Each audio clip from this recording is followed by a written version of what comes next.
Se piensan que tenemos un mar de petróleo debajo de la estación de servicio y no, esto es una pyme. ¿Conoces gasolineros que están comprando el combustible a un precio superior al que lo venden para no perder cuota de mercado?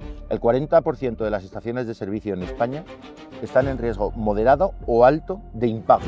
¿Por qué está subiendo tanto el precio del gasoil superando el precio de la gasolina? Hay una escasez crónica, estructural. ¿Vosotros le habéis pedido formalmente al gobierno que baje los impuestos? Sí, sí. ¿Y cuál es la respuesta? De momento ninguna. Si hay un aumento de los precios importante, hay un aumento de la recaudación por impuestos. Correcto. Lo que ha sucedido en el Golfo Pérsico es muy grave y esto no se va a arreglar de un día para otro.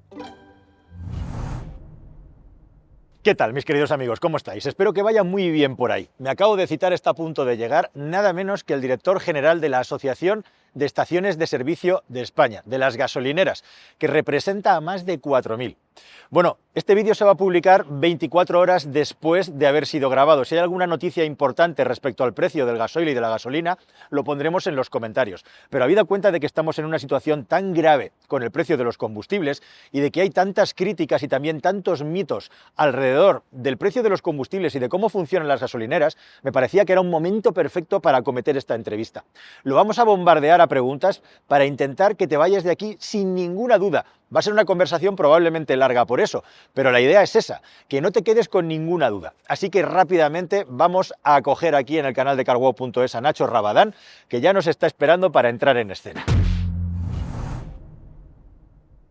Nacho Rabadán, director general de la Confederación Española de Estaciones de Servicio. Eso es. De las gasolineras, para entendernos. Eso es. ¿A cuántos gasolineros representáis actualmente? Pues alrededor de 4.000 estaciones de servicio, todas pymes y micropymes, distribuidas por todo el territorio nacional. Y nosotros nos gusta decir que representamos a todos, pero que cuidamos especialmente o tratamos de hacerlo a quienes más necesitan ser cuidados, que son las pequeñitas, las que están en entornos rurales, las que de verdad cohesionan el territorio. Bien, bien, bien. Sois la asociación más grande, entiendo eso, porque luego están los monstruos, los gigantes que van por otro lado, sí, ¿no? Pero aglutináis a más de 4.000, que sí, ya es una cifra seria. Sí.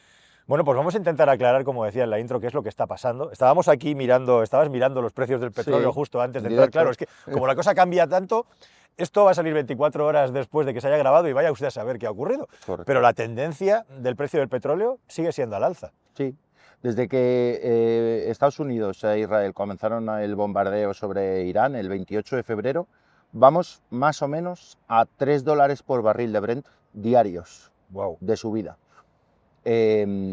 Claro, la pendiente que sigue esa cotización del Brent y también del Texas, pero el que a nosotros más nos interesa es el Brent, es todavía más pronunciada en el caso de los productos refinados, que es lo que compramos las estaciones de servicio. Muchas veces se hace ese paralelismo, ¿no? Que es lógico, yo entiendo que la referencia del Brent es la más fácil de encontrar, la que los medios generalistas siempre dan y tal.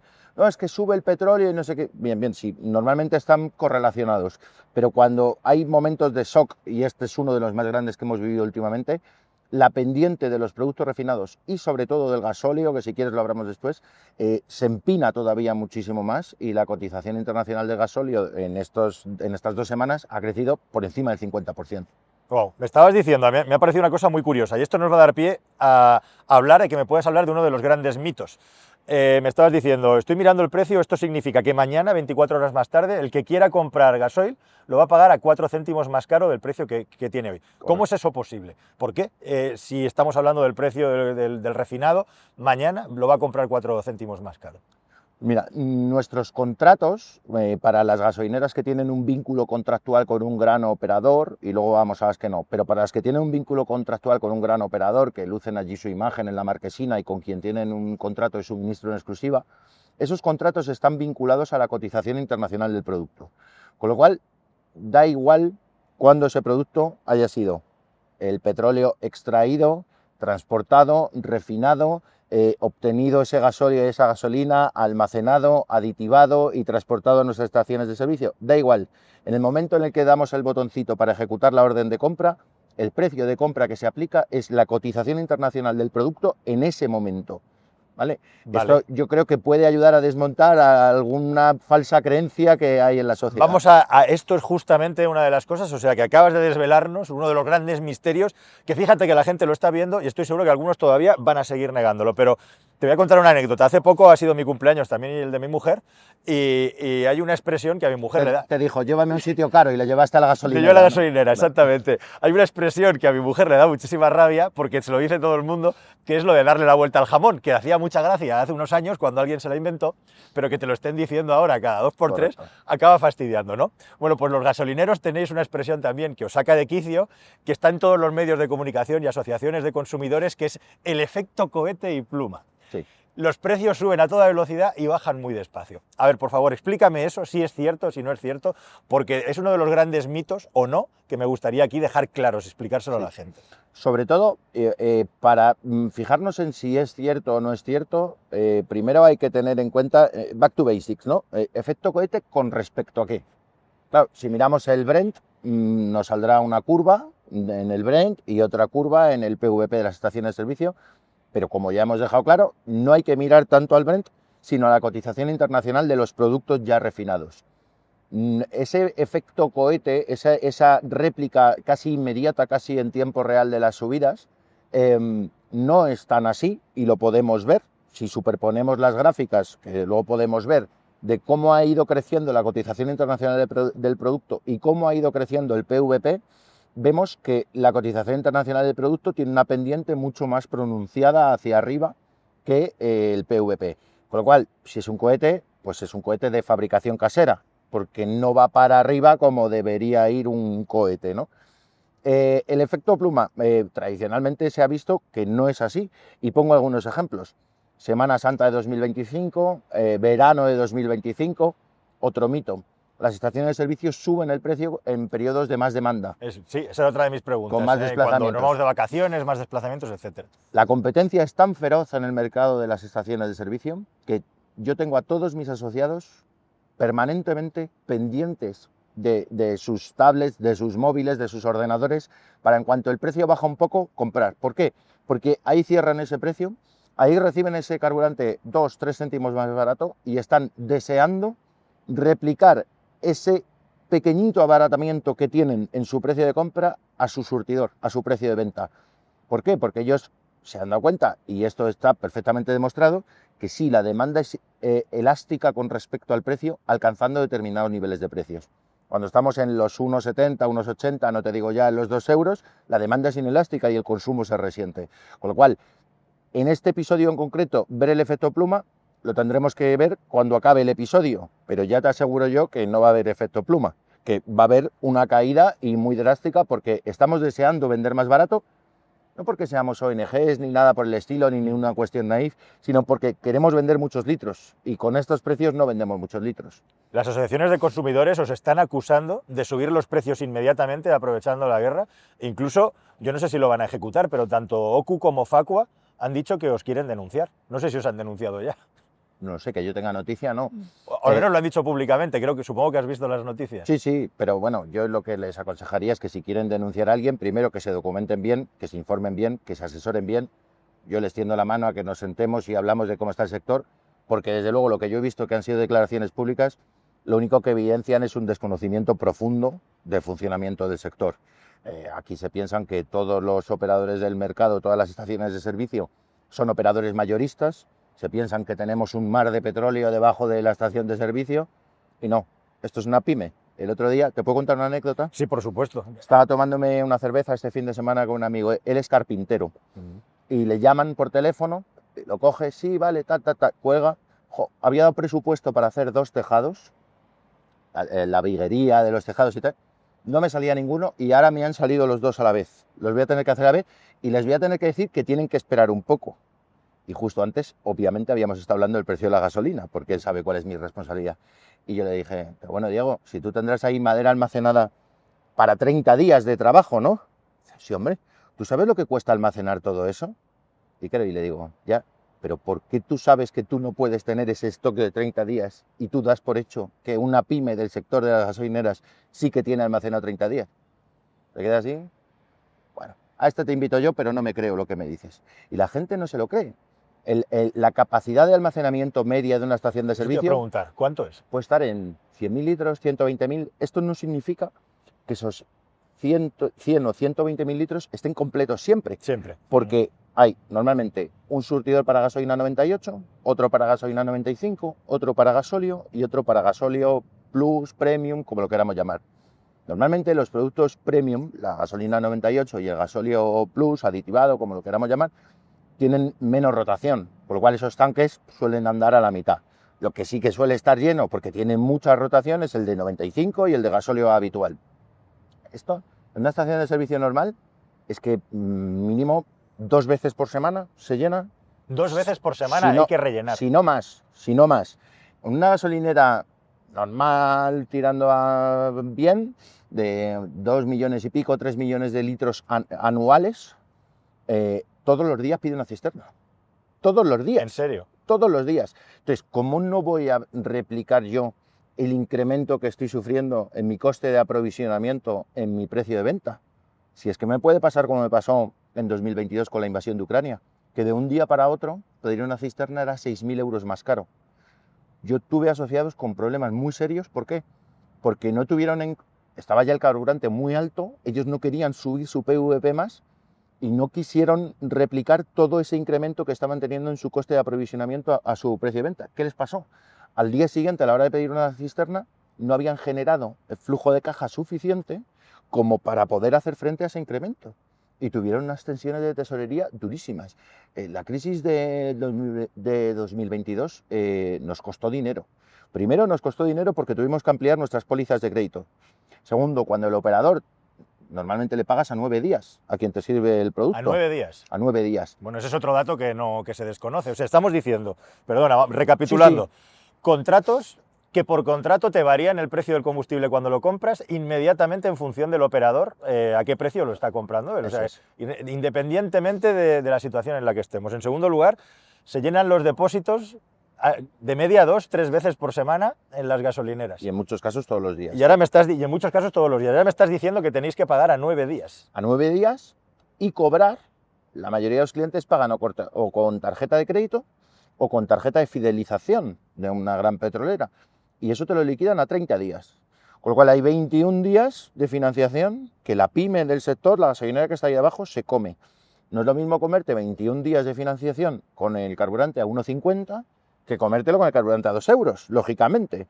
Entonces nosotros somos unas pymes que estamos acostumbrados a trabajar con nuestras entidades bancarias. Allí yo pienso una gasolinera en un pueblecito con su caja rural, con el que sea, no vamos a hacer publicidad, pero vaya. Y tiene pues su operativa adaptada a esa actividad habitual, sus pólizas de crédito, sus cosas, ¿no? Claro, el banco le llama, oye, teníamos una póliza de crédito de tanto, pero esto va a haber que ampliarlo. El operador que nos sirve el combustible, lógicamente es un producto muy caro y hay un aval. Si tú a los 9 días no le pagas, él te ejecuta el aval. Claro, te llama, oye Nacho, teníamos un aval para cuando la cisterna costaba 40.000 euros. Si ahora está costando 55.000, tendremos que ampliar ese aval. Hablamos antes de las estaciones que tenían un contrato con una gran operadora, pero hay muchas otras que son libres. ¿Qué pasa con las libres? Eso te iba a preguntar. Estas van a comprar a lo que se denomina el mercado spot. Ajá. Y ellos todos los días, sus proveedores o todos los proveedores que hay en el sector, les cotizan, ¿no? Les mandan una comunicación y dicen, oye, hoy vendemos a tanto. Evidentemente, ese precio en el que te venden hoy es el precio al que está el producto internacional, la cotización internacional del producto hoy.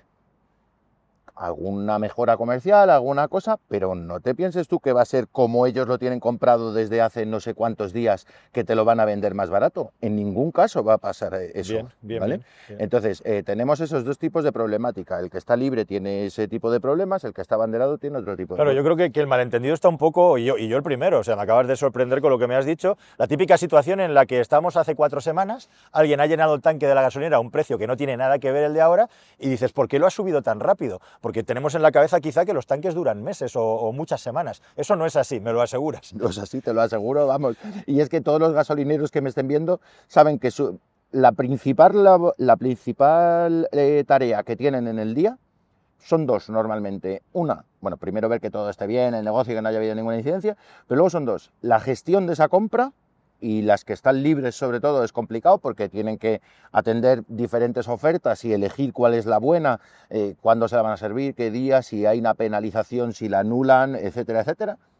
La gestión de la compra y la fijación del precio. en función de cuál es la competencia que tienen en su micromercado. Y estas dos labores son las que llenan casi el día a día de un gasolinero. Bien, ahora hablamos de cómo gana la pasta un gasolinero. Hay una cosa potente, y me gustaría que me lo explicaras. He dicho potente, la gente me critica mucho porque repito esa palabra, intentaremos mejorar, gracias por avisarme. Hay una cosa bestia, es que me decías que ahora mismo conoces gasolineros que están comprando el combustible a un precio superior al que lo venden para no perder cuota de mercado. Sí. ¿Me puedes explicar eso? Porque me rompe la cabeza. Sí, sí. Y además te voy a decir el nombre, no el apellido, pero el nombre sí, para que cuando me veas sepa que me estoy refiriendo a él. Fernando, estuve hablando con él este fin de semana. Hola, Fernando. Hola, Fernando. Lo siento. Estuvimos hablando media horita larga el sábado, cada uno con sus cosas, intentando descansar un poco, pero seguíamos en lo nuestro. Me dice, estoy comprando, mi precio de compra es 2 céntimos superior a mi precio de venta. Y yo, joder, Fernando, pues que esto no te está saliendo, estás perdiendo 2 céntimos por cada litro que vende. Sí, sí, hemos tenido discusiones dentro de la empresa, que es decir, dentro de la familia. Con mi mujer y yo. Claro, es decir, dentro de la familia, ¿no? Dice, pero claro, yo es que no puedo dejar de vender porque él también tiene distribución a agricultores, ganaderos de la zona, etcétera. Dice, claro, yo tengo que seguir dando servicio a mis clientes porque si yo ahora cierro, dejo de perder dinero y me repliego, me acochino ahí en tablas, esos clientes van a seguir necesitando que alguien los atienda. Y entonces después, cuando la situación haya mejorado, cuando yo vaya a tratar de recuperar a mi cliente de toda la vida, pues voy a tener un problema. Dice, y aparte, que es que no les quiero dejar tirados. Es que muchas veces miramos el mercado desde arriba, los informes, tal. Es que hay que pisar la calle y la pista y el terreno y hay que ver la relación que se tienen con los clientes y que son relaciones en muchos casos muy estrechas. Yo estoy seguro que sus clientes sabrán agradecérselo con la fidelidad en el futuro, esperemos, pero esa es la situación de muchas estaciones de servicio hoy que están comprando a un precio inasumiblemente alto. Bueno, pues me dejas muy sorprendido con lo que me cuentas, la verdad. Es muy interesante porque fíjate que es que estamos constantemente en los medios de comunicación hablando del precio del combustible, pero nadie se mete a hacer un ejercicio como el que estamos haciendo nosotros ahora de contarle el intríngulis dentro de lo que es la gestión de una gasolinera, sus precios, las compras, en definitiva todo lo que afecta al mercado. Bueno, tengo muchas más preguntas y si me dejo alguna, por favor, me dices. El otro día me preguntaban por el tope al precio. Eso te iba a preguntar, por lo de topar los precios, porque además lo he visto en algún medio de comunicación, Sí. y las asociaciones de consumidores están diciendo el gobierno tendría que obligar a las gasolineras a topar el precio, porque vosotros sois los culpables. Ya. Bueno, yo tengo algunos hobbies en esta vida, ¿no? Y sobre todo son dos, leer y viajar. Y no hay nada como leer y viajar para darse cuenta de que los topes al precio nunca funcionan bien. Y ha pasado, por ejemplo, en Latinoamérica durante mucho tiempo con estos topes al precio de la nafta, como lo llaman ellos, ¿no? y al diésel. ¿Qué pasa? Tú topas el precio de venta. Tienes que tener mucho cuidado porque si topas ese precio de venta, pero no llevas a cabo ninguna acción sobre el precio de compra, puede llegar a suceder, y de hecho ha sucedido en varios países de Latinoamérica y la literatura es amplia y diversa, que el precio de compra es más elevado que el precio de venta. Entonces, claro... ¿Qué le está pasando a tu gasolinero ahora mismo, sin topar los precios? Claro, pero si eso es una tónica... Por una cuestión de mercado. Si es una tónica general en todo el mercado, ¿qué es lo que sucede? Faltante de nafta, faltante de diésel, no hay... Claro, lógicamente, es que si yo tengo que abastecerme de un producto que me es más caro de lo que luego lo puedo vender, es que no levanto la persiana. Y esto es lo que ha sucedido tradicionalmente. Hay que tener muchísimo cuidado con esto. No se nos ocurre pensar, ¿a que no se nos ocurre pensar topar el precio de los huevos? ¿Cuánto han subido los huevos? Aquí miramos al pobre agricultor, al ganadero que tiene su explotación avícola, etcétera, etcétera, ¿no? Es verdad. Pero no se nos ocurre. ¿Por qué? Porque todo lo que está relacionado con el petróleo y sus derivados tiene un glamour que parece ser que no lo sé, cobramos petrodólares y cosas así, y no, que es una pyme. ¿Sabes lo que dijo un informe de una entidad de crédito y caución? Dijo que el 40%, actualizado a verano del año pasado, el 40% de las estaciones de servicio en España están en riesgo moderado o alto de impago. Nosotros trabajamos con un producto que es muy caro, que la mitad son impuestos, que no te puedes equivocar ni con un céntimo a la hora de liquidar esos impuestos, porque entonces las consecuencias son funestas, jugándonos mucho en cada operación, para final del ejercicio tener un resultado después de impuestos que yo es que a mí me enseñan alguna cuenta de explotación y yo qué sé, a lo mejor está mal decirlo, pero le digo, chico, ¿de verdad te has planteado dedicarte a otra cosa? Pues claro que me lo he planteado, joder. Claro que si mi mujer es funcionaria en la Diputación y es que a lo mejor gana más que yo, dice, pues es que toda la vida he hecho esto, no sé hacer otra cosa. Mis clientes son, voy a la comunión de sus hijos, han venido a mi boda, no sé hacer otra cosa. Y menos mal que tenemos esa gente, ahora que no me escuchen, pero que a lo mejor no hacen demasiado bien los números, porque si no tendríamos un problema muy serio en una parte muy grande de España. Si la gente de verdad hiciera bien los números y viera la rentabilidad de sus negocios, es que igual se dedicaban a otra cosa y ahí es donde nos encontrábamos con el problema. Oh, pues me plantas una realidad bastante... O sea, eso de que los gasolineros están forrados, eso pertenece Hay algunos que sí. a los tiempos... Juanfran, alguno habrá, ¿no? Juanfran, tú sabes que yo a ti no te digo cosas que no son verdad. Hay algunos que sí, los que están en grandes ciudades y tienen una clientela muy grande y tal, pues también tendrán más riesgo y tendrán más exposiciones, lógico, pero se ganarán bien la vida. Y oye, y lícito que es, ¿no? Que cada uno arriesgue su patrimonio, invierta su tiempo y se lo quite a su familia para ganar dinero. Y es perfectamente lógico. Pero que hay otras realidades también, que no se piense todo el mundo que un gasolinero cuenta sus cuentas de explotación en millones de euros ni nada por el estilo. Es verdad, hablando de esto, que según el lugar y según la gasolinera, hoy en día está todo tan estrecho que ganan más dinero vendiendo cualquier cosa menos petróleo. O sea, el porcentaje de, vamos a poner que una empresa gana 100, pues a lo mejor está ganando 60 con el súper y con cosas derivadas y 40 con el petróleo. ¿Eso es cierto? Si lo miramos de forma unitaria, desde luego. El margen es mucho mayor en un snack de lo que sea que en un litro de gasolina o gasóleo. Eso es evidente. Lógicamente, por volumen y en función de la estación de servicio, pues al final hace que eso se vaya compensando, ¿no? Y que la facturación, desde luego, y la rentabilidad, en muchos casos también, pues provenga especialmente de lo que denominamos el oil. Pero hay otros servicios non-oil, como el lavado, la tienda y cada vez muchísimos más, que es que son imprescindibles para ir cuadrando un poco esa cuenta de explotación de la que hablábamos, ¿no? Si no fuera por eso, sería muy difícil a una estación de servicio convencional sobrevivir. Es curioso, ¿eh? Cómo se tergiversa la realidad y cómo... No sé si decir que nos han confundido, estamos confundidos porque creo que no somos conscientes, hasta que pasan estas cosas, como tú decías, de lo importante que es que haya una gasolinera en ese pueblo, en esa provincia, en ese lugar, sirviéndole no solo a la gente que pasa por allí, sino a todos los profesionales, sí, incluidos los agricultores, y que al final es un servicio público de primera necesidad, ¿no? Luego, si se para el país, se para el mundo, es que nos vamos al garete, entramos en una guerra civil. Mira, te cuento una cosa que me pasó una vez, que participaba en un acto que había en Soria, y pues allí un señor hablando en el café con él y me dice, bueno, yo es que soy ganadero. Dice, bueno, ahora también gasolinero. Digo, ¿cómo? Digo, ¿has decidido montar una gasolinera? No. Y este señor, lo que pasaba, tenía una explotación ganadera de cerdos. Y el distribuidor de combustible, este que le llevaba pues para el tractor, para toda la maquinaria agrícola que tenía allí en la explotación, tenía que cerrar. No le salían los números y tenía que cerrar. Claro, este hombre hacía un roto tan grande que su distribuidor de combustible, que lógicamente también tenía su pequeña gasolinerita en el pueblo, cerrara, que lo que hizo fue asociarse con él. Dijo, oye, ¿qué necesitas? Tal, vamos a ver esto. Hicieron como una especie de joint venture, ¿no? Podría ser. Y entonces se aliaron los dos.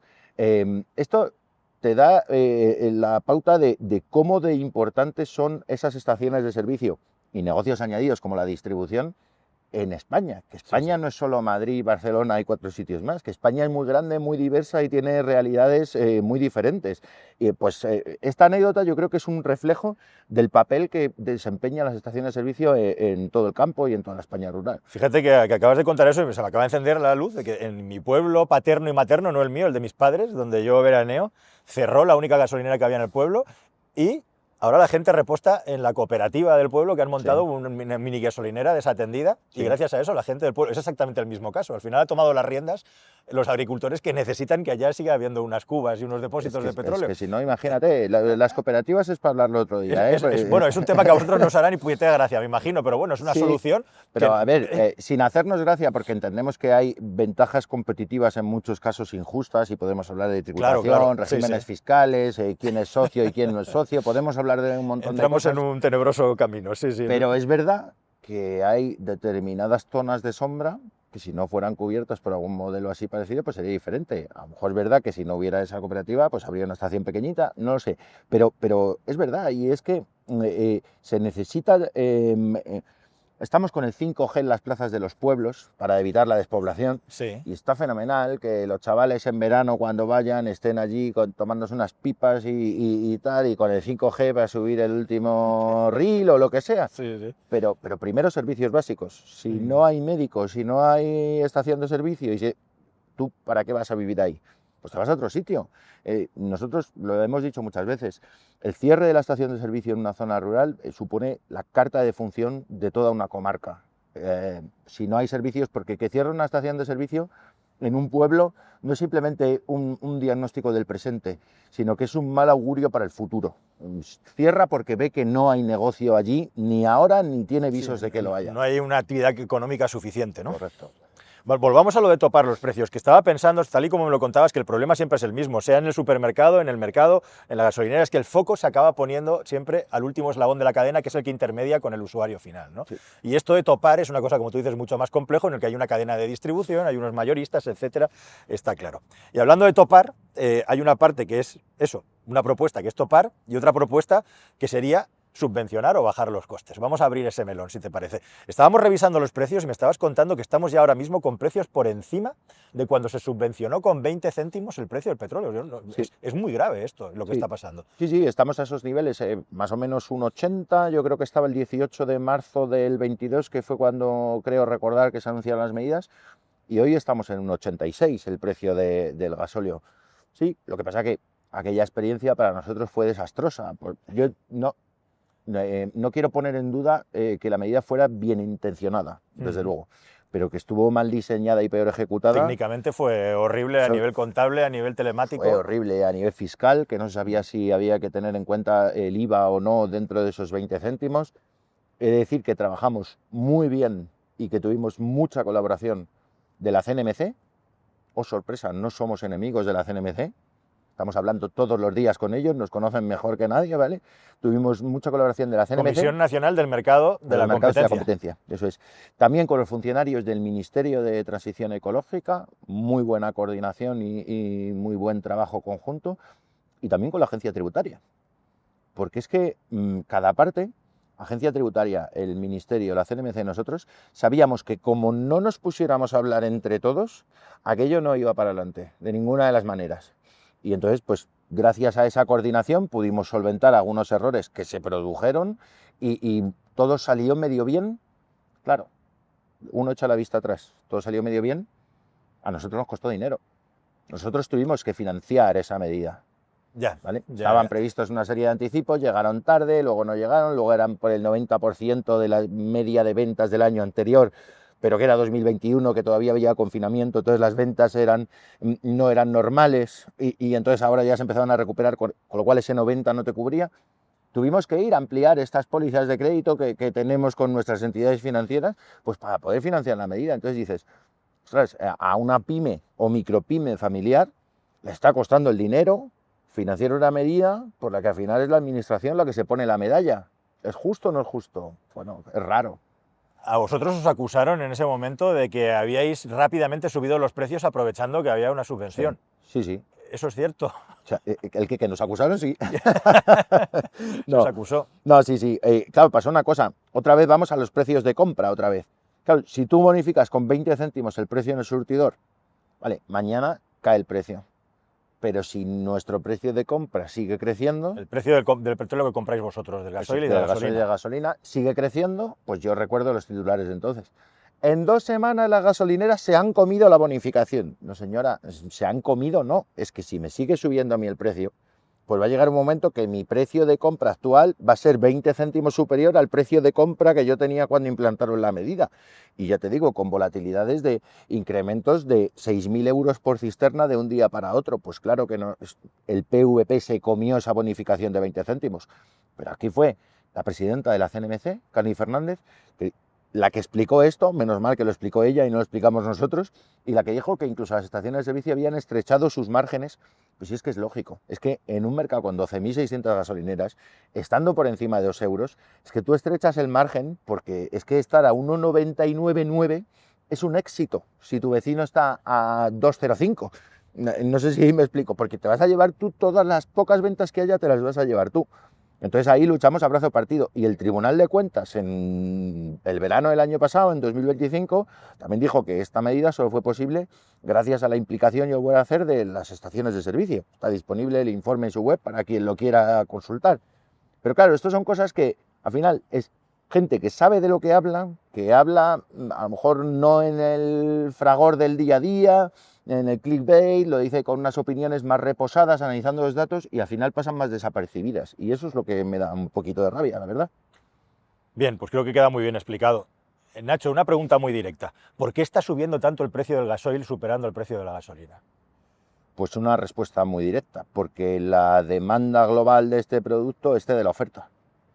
Esto es así. Hay una escasez, crónica, estructural. Esto ya viene de tiempo atrás, Sí. por cierre de refinerías, Sí. por aumento del consumo, ¿no? Sí, sí. ¿Cuál es la estructura que está provocando todo esto? A ver, uno cuando refina un barril de petróleo, inevitablemente, casi diría, obtiene toda una serie de compuestos, desde los más ligeros, gases licuados, naftas, gasolinas, luego los destilados medios, gasóleos, querosenos, hasta la parte más pesada del barril, alquitranes, bitúmenes, fuel, etcétera, etcétera. Claro, ¿qué sucede? Vamos a reducir mucho lo técnicamente complejo que es esto, pero vamos a intentar simplificar.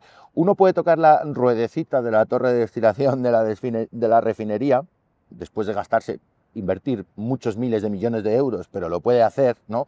Puede tocar la ruedecita para que diga, bueno, este barril de petróleo quiero maximizar la producción de destilados medios, diésel y queroseno, que es lo que más se demanda en todo el mundo, ¿no? Pero tiene un límite físico-químico eso, y ya está, y tú lo puedes maximizar hasta donde puedes. Luego ya llega un momento en el que no puedes. Para hacer eso, como digo, tienes que invertir muchos millones de euros.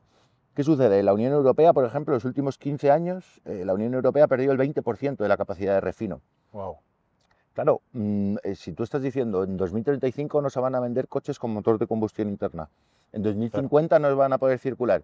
Estas inversiones son inversiones industriales con unos plazos de amortización larguísimos y claro, los propietarios de las refinerías dicen, pues yo de momento me quedo quieto.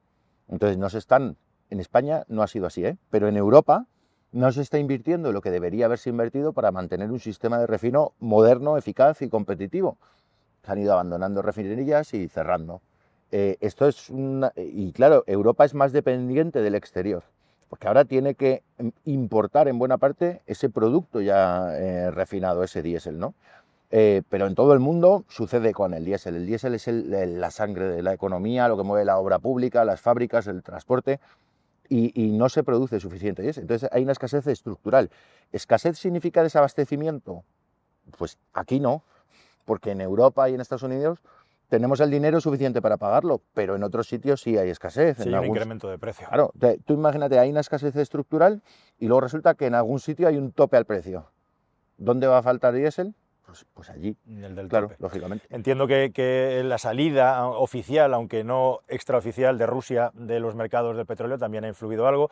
Y es un tema muy interesante. O sea, me estás diciendo que igual que hemos abandonado la energía nuclear en parte, hemos decidido también dejar de apostar por mantener o ampliar refinerías con la vista puesta en la electrificación. O sea, que indirectamente eso está influyendo en que al final, cuando Pepe, Manolo o María va a la gasolinera a echar gasoil, el precio esté más alto ahora. Sí, claro. Todo influye. Es que es duro esto, es Todo potente. influye, pero esto es política energética. Al final, a mí me encanta, como te decía, leer también y viajar. ¿Qué ha hecho China? China, bien, una apuesta por la electrificación, pero, ojo, China llevaba mucho tiempo ya incrementando sus inventarios tanto de petróleo como de destilados del petróleo. Y también de carbón y de un montón de materias primas vinculadas con la energía. ¿Por qué? Porque no quiere fiar toda una carta.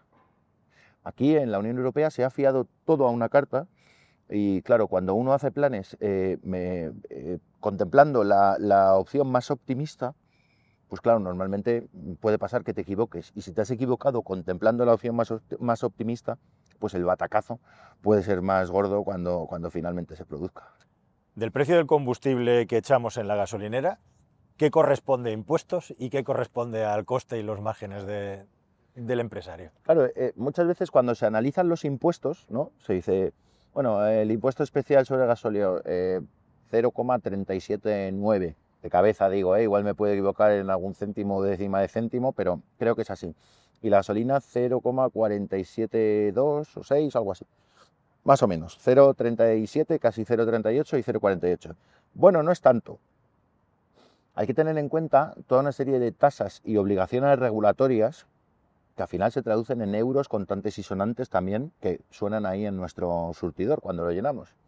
Tasa de eficiencia energética, que tienen que pagar todos los operadores mayoristas y que, por supuesto, luego van repercutiendo a lo largo de la cadena. Hay que pagar el mantenimiento de las reservas mínimas de seguridad. Esta es que ha liberado conjuntamente la Agencia Internacional de la Energía, España también. Eso también tiene una tasa que también hay que pagar. Los BIOS, que incorporan Los biocombustibles. la gasolina y el gasóleo, como tienen una fiscalidad desfavorable, porque la administración quiere, ¿vale? Como tienen una fiscalidad desfavorable, son más caros.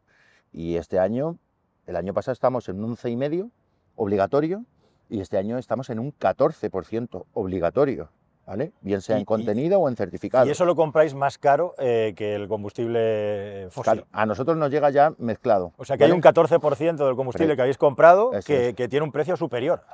Tiene un precio superior porque la administración no quiere enviar una señal de precio tocando el impuesto, ¿vale? Como pasa en Francia con el etanol, que ya te he visto algún vídeo, etcétera. Que aquí contamos, efectivamente, que lejos de incentivar nuestra propia producción autóctona a través de la agricultura, se desincentiva. Correcto. Entonces, todos estos costes de eficiencia energética, la cuota CORES, que llamamos nosotros, los BIOS, todo eso se suma a la base imponible del producto, el coste del producto, se le suma el impuesto especial de hidrocarburos y todo eso se le hace un bonito lacito a ese paquete y se le aplica el IVA, ¿vale? Entonces, claro, estamos haciendo primero una doble imposición porque estamos aplicando el IVA sobre un impuesto que es fijo por litro, ¿vale? Entonces nosotros hemos dicho, está obteniendo la administración un dividendo de guerra.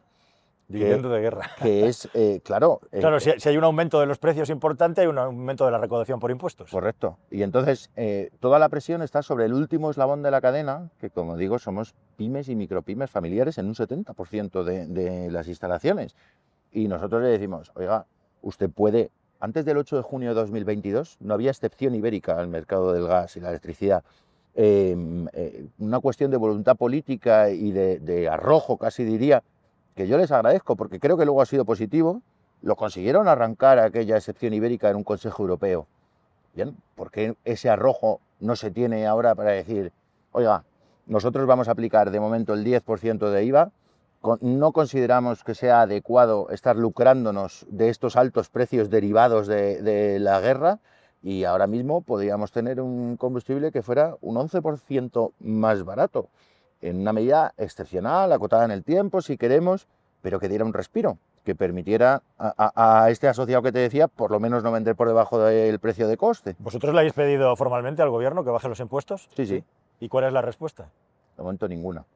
No tenéis respuesta ni positiva ni negativa. De momento ninguna. De momento, como tú decías, la elasticidad tiene un límite, ¿no? Y llega un punto en el que si el precio sigue escalando, entonces lo que va a ocurrir es que la gente va a dejar de repostar y este extra de recaudación que están consiguiendo, pues será un extra de recaudación que dejarán de ingresar, pero de momento parece que en esta tensión de la cuerda en la que vamos camino de la rotura, pues están cómodos, o al menos eso parece, ¿no?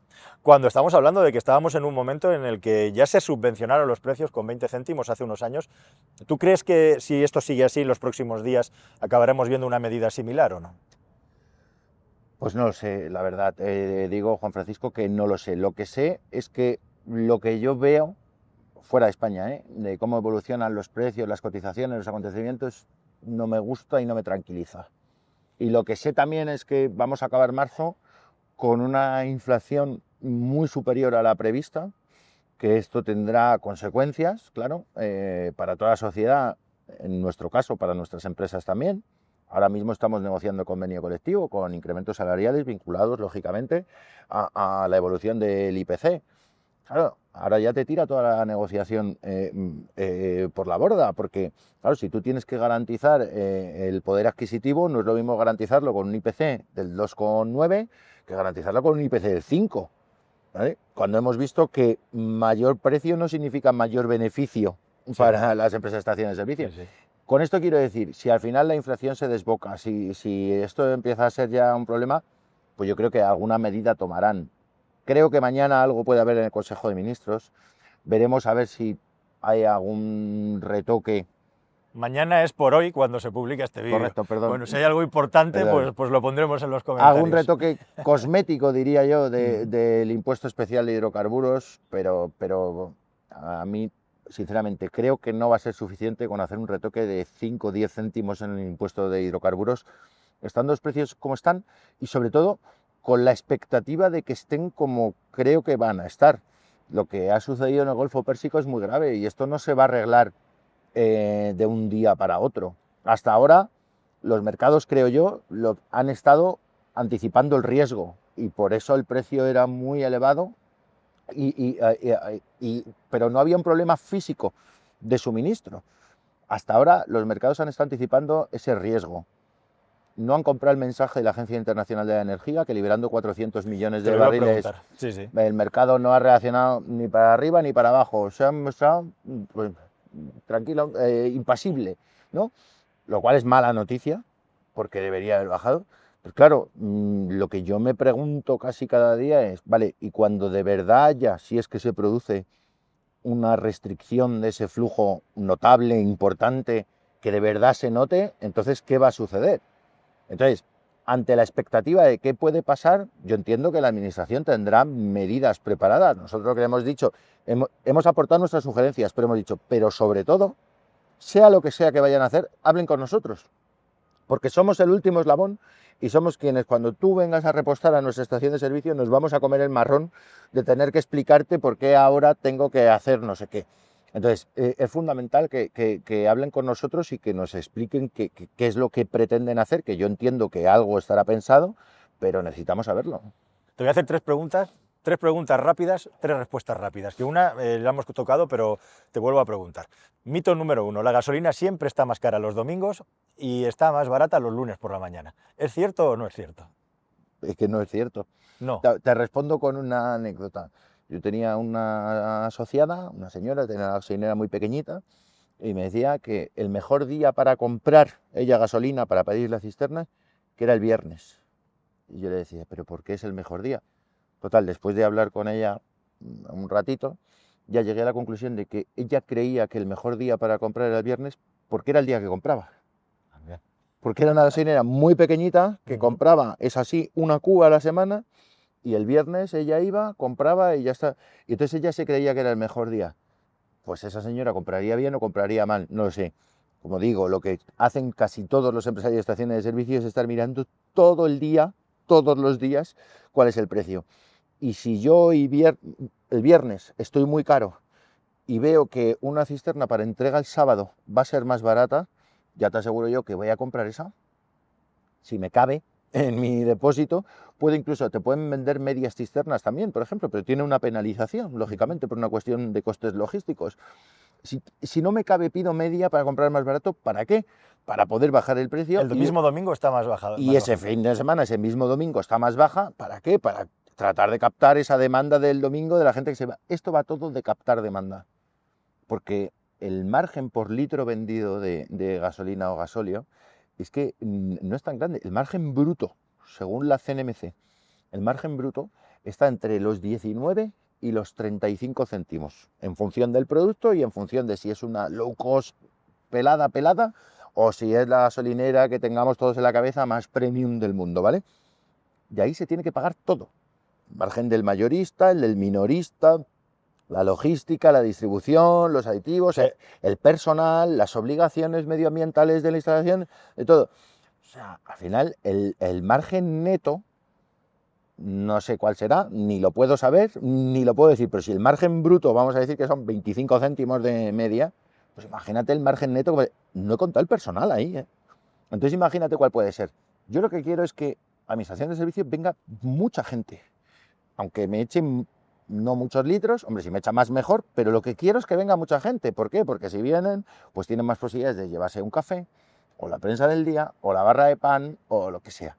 Que ahí le saco unos céntimos más de margen que lo que saco a un litro de carburante. Perfecto, perfecto. Vale. Tú representas a casi un tercio de todas las gasolineras que hay en España, tu asociación, a la que tú representas públicamente.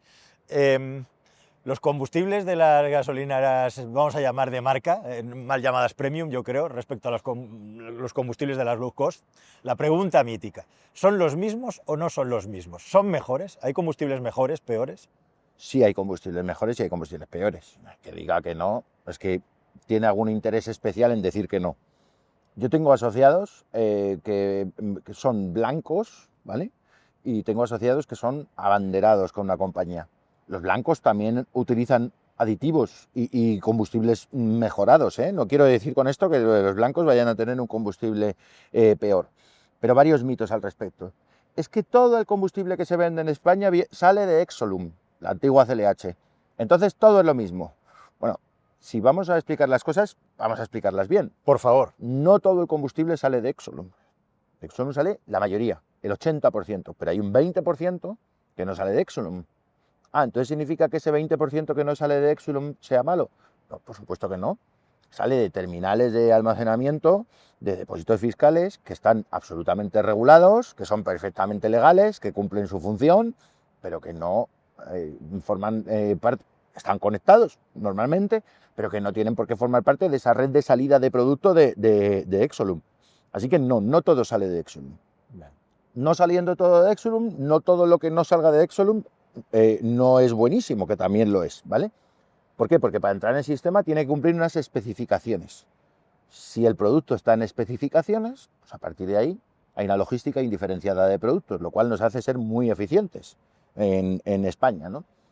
Ahora bien, cuando sale de Exolum o del depósito que sea, el depósito fiscal que sea, ahí se producen unas aditivaciones en la propia cisterna. Se carga el producto y luego cada compañía echa sus propios aditivos. Al camión cada compañía le echa su aditivo partiendo de la misma base. Correcto, correcto. Entonces la base es la misma, pero luego tiene sus cosas. Es lo mismo comerte unos huevos fritos en tu casa que unos huevos fritos con trufa rallada en no sé qué restaurante de 2 estrellas Michelin. Con aceite de primera prensa. Pues depende, un día igual te apetece más tomártelos en tu casa y otro día pues igual... ¿Es malo el huevo de tu casa? No. ¿Es malo el otro huevo? No. ¿Vas a notar una mejor no sé qué cuando lo de la trufa rallada? Pues probablemente no. ¿Están buenísimos? Pues sí. No sé si se entiende la diferencia. Y todo esto, por cierto, estoy dando por hecho que todo el mundo cumpla con la legalidad, ¿vale? Que durante unos años hemos tenido unas bolsas de fraude muy grandes, que el combustible venía de no sé de dónde y que luego no se liquidaban impuestos. Yo siempre doy por hecho que todo el mundo cumple con la legalidad. Si todo el mundo cumple con la legalidad, no hay ningún problema. Y luego cada uno le puede incorporar sus aditivos y no hay ningún problema. Ahora bien, todo el mundo tiene que cumplir. ¿Qué porcentaje de fraude hay? Y no me refiero al fiscal, sino fraude en la composición de los combustibles y de su origen. ¿Sabemos un porcentaje? Es que fraude en el producto, en la calidad del producto, es que es imposible. Porque ese mito de que la gente le echa agua, por ejemplo, a la gasolina.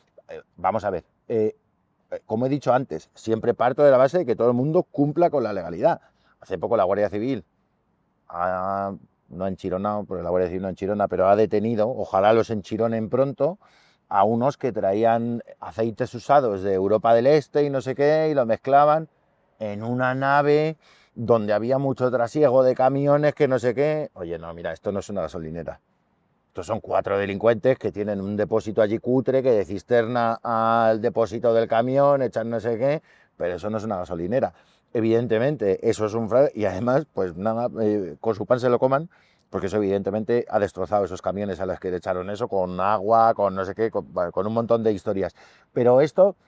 Pues yo qué sé, el típico iluminado que dice, he tenido una idea, voy a traer un camión de no sé dónde, tal, no sé qué, delincuentes, pues ya está, pero eso no es una estación de servicio, desde luego. Sí que es cierto que en Valencia ha habido un caso de una gasolinera que ha expedido muchos litros de combustible mezclados con agua, pero en este caso ha sido por un accidente, que es lo que suele ocurrir, un problema de filtraciones en las cubas. Claro, en las estaciones de servicio, mira, hay una cosa que se llama pasta busca aguas, se mete la varilla, hay sondas que te dicen para hacer una conciliación estadística. Tú dices, yo tengo que tener tantos litros en el tanque y que el ordenador te lo muestre. Que eso ayuda también a desmontar otro mito. que es mejor repostar a primera hora de la mañana o por la noche porque está más, hay una temperatura inferior y entonces te cabe más, ¿no? Cabe más. La gasolina y el gasóleo se contrae o se expande un 1 por 1000 por cada grado Celsius de temperatura, un 1 por 1000. Es decir, para que se expanda o se contraiga un 1%, se necesitan 10 grados de temperatura hacia arriba o hacia abajo, un 1%. Los depósitos de las estaciones de servicio están enterrados. La mayoría de ellos, por cuestiones medioambientales, tienen doble pared y además están en un cubeto de hormigón. Pues todo el mundo sabe lo que pasa cuando va a una cueva, ¿no? Que si vas en verano te tienes que llevar una chaquetita y si vas en invierno te tienes que quitar el plumas y llevarlo a la mano porque hay una temperatura de 15 grados constante. Pues que además es que a las estaciones de servicio también les interesa que esa temperatura sea constante. Nosotros sí que tenemos el problema porque muchas veces cuando recibimos el producto, una cisterna que va caminando por la carretera, evidentemente ahí está más expuesta a la variación de temperatura, sobre todo en función de los kilómetros que recorra. Por un tema fiscal, las conversiones siempre se hacen a 15 grados, que normalmente es a lo que suele estar el producto cuando está almacenado debajo del suelo, ¿vale? Bien, muy bien. Representante de 4.000 gasolineras.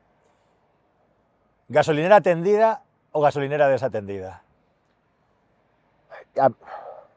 Yo te voy a decir mi opinión personal. Yo voy a las gasolineras a las que voy, bueno, primero porque son de asociados míos y segundo porque el personal me trata fenomenal, ¿vale? Pero fenomenal. Entonces, pues, a lo mejor alguien dirá, ¿y por qué este señor es un privilegiado también que le da igual pagar 5 céntimos más caro? Pues a lo mejor también, ¿vale? Pero yo expongo todo tal y como es. Yo tengo dos coches, uno es diésel y otro es gasolina con GLP. En una de ellas no creo que podría mejorarse la experiencia de uso del repostaje de GLP. Y a mí no me gusta mucho. Y yo voy y las chicas que hay allí que me conocen y tal, y pues siempre estoy allí charlando con ellas, tal, no sé qué. Bueno, pues venga, mientras haces no sé qué, que seguro que tienes que hacer unas llamadas, ya te he repuesto yo GLP. ¿Tú crees que yo me voy a ir a otra gasolinera? Y es que las conozco por su nombre y me saludan y me preguntan por mi mujer y mis hijos y yo les pregunto a ellos por los suyos, etcétera, etcétera. Pues yo qué sé, llámame nostálgico, llámame que soy de otra época, algunos me dirán que soy tonto, por lo que sea. Ahora bien, pues es que hay mucha gente que tiene una gasolinera desatendida. Otra vez, vuelvo a lo de siempre. Mientras se cumpla todo lo que se tiene que cumplir, pues ¿qué vamos a decir? Pues ya está, pues es que también prestarán su servicio donde tengan que estar. Y yo soy usuario normalmente de gasolineras atendidas, pero por esta cuestión de que me gusta el trato con la gente. Pero mientras una gasolinera desatendida cumpla con lo que tiene que cumplir, pues ahí estaremos. Ahora, ¿cuál es el drama? Que con estas cuentas de explotación que tenemos, cada vez y con otras obligaciones que tenemos en lo relativo al personal, cada vez es más difícil mantener todos los empleos. Entonces, a mí me encantaría mantener los más de 50.000 puestos de trabajo vinculados a estaciones de servicio que hay en España.